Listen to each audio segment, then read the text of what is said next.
Assalomu alaykum, hurmatli fiziklar. Bugun biz elektromagnetizm mavzusiga doir bir kichkina tajriba o'tkazib ko'ramiz. Buning uchun bizga kerak bo'ladi 9 voltli batareykamiz, ulovchi simlarimiz, metal bo'lakchalari va oddiy mix kerak bo'ladi. Mixga izolyatsiyalangan simni o'rab oddiy g'altak hosil qilib olganmiz. Tajribamizni bajarib ko'ramiz.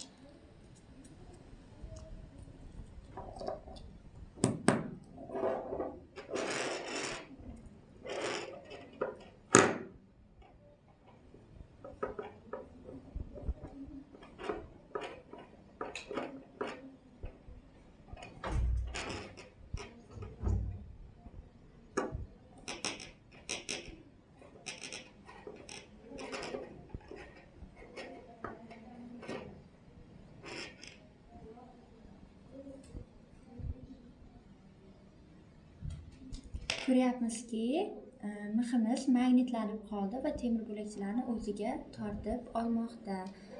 Bunga asosiy sabab mixga o'ralgan izolyatsiyalangan simning atrofida magnit maydon hosil bo'lmoqda va temir bo'lakchalarni o'ziga tortib olmoqda.